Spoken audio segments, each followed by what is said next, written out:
नमो भगवते वासुदेवाय नमः। ओम नमो नारायणाय नमः। जय श्री कृष्ण, जय श्री कृष्ण, जय श्री कृष्ण। भक्तजनों, बंधुजनों, आप सभी का आपके इस चैनल ब्राह्मण देव कन्या पर बहुत बहुत स्वागत है। आज हम श्री पुरुषोत्तम मास के शुक्ल पक्ष की पद्मिनी एकादशी व्रत का महात्म्य एवं कथा सुनेंगे। प्रत्येक वर्ष पुरुषोत्तम मास में पड़ने वाली पुरुषोत्तमी एकादशी, जिसे कमला एकादशी या पद्मिनी एकादशी भी कहते हैं, जो इस बार 29 जुलाई शनिवार को है। इस तिथि को भगवान श्री कृष्ण ने उत्तम तिथियों में से एक कहा है। इस व्रत को करने से व्यक्ति के सुख सौभाग्य में वृद्धि होती है और भगवान श्री हरि विष्णु के साथ श्री महालक्ष्मी जी की अनुकूल कृपा प्राप्त होती है। तो भक्तजनों, चलिए आज हम पुरुषोत्तम मास शुक्ल पक्ष के एकादशी पद्मिनी एकादशी व्रत की कथा सुनते हैं। तो बोलिए ओम नमो भगवते वासुदेवाय नमः। ओम नमो नारायणाय नमः। जय श्री कृष्ण, जय श्री कृष्ण, जय श्री कृष्ण। अर्जुन ने कहा, हे भगवान, अब आप अधिक मास पुरुषोत्तम मास की शुक्ल पक्ष की एकादशी के विषय में बताएं। उसका नाम क्या है तथा व्रत की विधि क्या है? इसमें किस देवता की पूजा की जाती है और इसके व्रत से क्या फल मिलता है? श्री कृष्ण बोले कि हे पार्थ, अधिक मास की एकादशी अनेक पुण्यों को देने वाली है। उसका नाम पद्मिनी है। इस एकादशी के व्रत से मनुष्य विष्णु लोक को जाता है।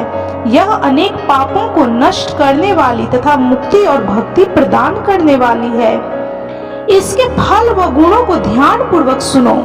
दशमी के दिन व्रत शुरू करना चाहिए। एकादशी के दिन प्रातः नित्य क्रिया से निवृत्त होकर पुण्य क्षेत्र में स्नान करने चले जाना चाहिए। उस समय गोबर, मृत्तिका, तिल, कुश तथा आमलकी चूर्ण से विधि पूर्वक स्नान करना चाहिए। स्नान करने से पहले शरीर में मिट्टी लगाते हुए उसी से प्रार्थना करनी चाहिए कि हे मृत्तिके, मैं तुमको नमस्कार करता हूँ। तुम्हारे स्पर्श से मेरा शरीर पवित्र हो। समस्त औषधियों से पैदा हुई और पृथ्वी को पवित्र करने वाली तुम मुझे शुद्ध करो। ब्रह्मा के थूक से पैदा होने वाली तुम मेरे शरीर को छूकर मुझे पवित्र करो। हे शंख चक्र गदाधारी देवों के देव जगन्नाथ, आप मुझे स्नान के लिए आज्ञा दीजिए। इसके उपरांत वरुण मंत्र को जपकर पवित्र तीर्थों के अभाव में उनका स्मरण करते हुए किसी तालाब में स्नान करना चाहिए। स्नान करने के पश्चात स्वच्छ और सुंदर वस्त्र धारण करके संध्या तर्पण करके मंदिर में जाकर भगवान की धूप, दीप, नैवेद्य, पुष्प, केसर आदि से पूजा करनी चाहिए।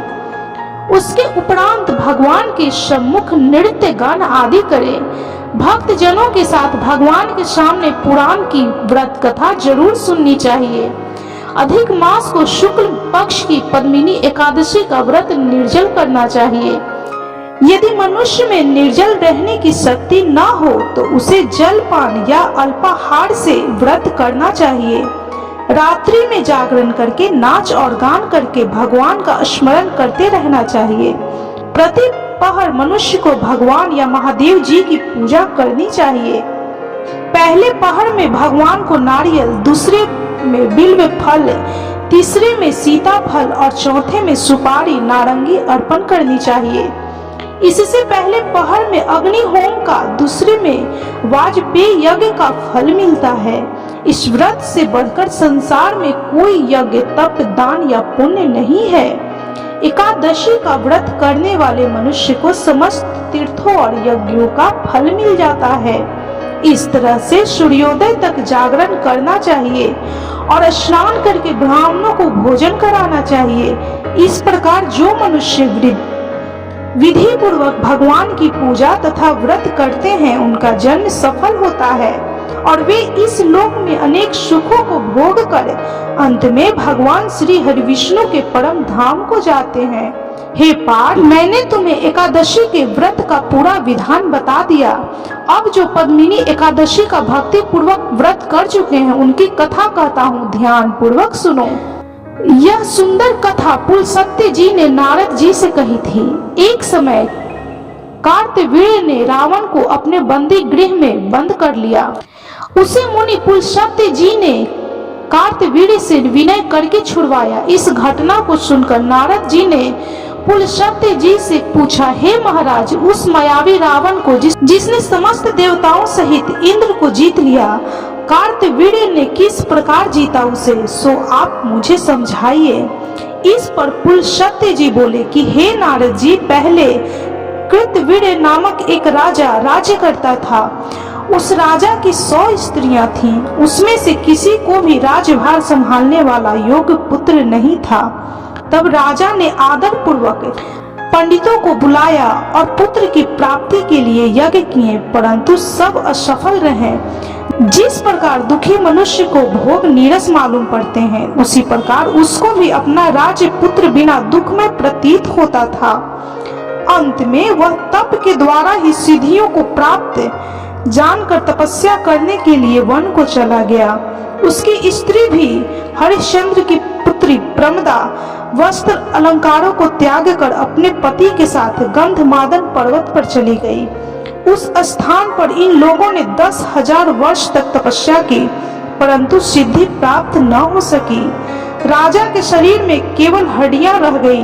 यह देखकर प्रमदा ने विनय सहित माया सती अनसुईया से पूछा, मेरे पति देव को तपस्या करते हुए 10,000 वर्ष बीत गए हैं, परंतु अभी तक भगवान प्रसन्न नहीं हुए हैं जिससे मुझे पुत्र प्राप्त हो। इसका क्या कारण है? इस पर माता अनसुईया बोली कि अधिक मास लौंद मास में, जो कि 36 महीने बाद आता है, उसमें 2 एकादशी होती है। इसमें शुक्ल पक्ष की एकादशी का नाम पद्मिनी और कृष्ण पक्ष की एकादशी का नाम परमा है। उसके व्रत और जागरण करने से भगवान तुम्हें अवश्य ही पुत्र देंगे। इसके तत्पश्चात अनसुईया जी ने व्रत की विधि बताई।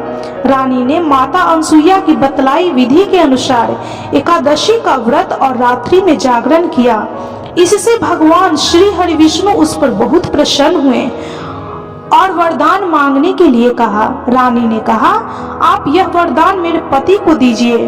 प्रमदा का वचन सुनकर भगवान श्री हरि विष्णु बोले कि हे प्रमदे, मल मांस लौंद मुझे बहुत प्रिय है, उसमें भी एकादशी तिथि मुझे सबसे अधिक प्रिय है। इस एकादशी का व्रत तथा रात्रि जागरण तुमने विधि पूर्वक किया, इसलिए मैं तुम पर अत्यंत प्रसन्न हूँ। इतना कहकर भगवान श्री हरि विष्णु राजा से बोले कि हे राजेंद्र, तुम अपनी इच्छा के अनुसार वर मांगो, क्योंकि तुम्हारी स्त्री ने मुझको प्रसन्न किया है। भगवान की मधुर वाणी सुनकर राजा बोले, हे भगवान, आप मुझे सबसे श्रेष्ठ, सबके द्वारा पूजित तथा आपके अतिरिक्त देव दानव मनुष्य आदि से अजय उत्तम पुत्र दीजिए। भगवान तथा अस्तु कहकर अंतर ध्यान हो गए। उसके बाद वे दोनों अपने राज्य को वापस आ गए। उन्हीं के यहाँ कार्तवीर्य उत्पन्न हुए थे। वे भगवान के अतिरिक्त सबसे अजय थे। इन्होंने ही रावण को जीत लिया था। यह सब पद्मिनी एकादशी के व्रत का प्रभाव था। इतना कहकर पुलस्त्य जी वहां से चले गए।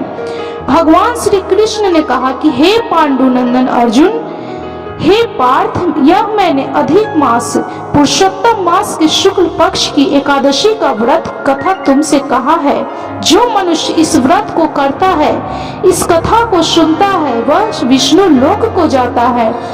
भगवान सर्वशक्तिमान है। वे दुर्लभ से दुर्लभ वस्तु देने में समर्थ हैं, किंतु भगवान को प्रसन्न करके अपनी मनोवांछित वस्तु प्राप्त करने का मार्ग मनुष्य को ज्ञात होना चाहिए। पद्मिनी एकादशी भगवान श्री हरि विष्णु की प्रिय तिथि है। जब तप से भी अधिक प्रभावशाली इसका व्रत व्यक्ति को दुर्लभ वस्तु प्राप्त करा देता है।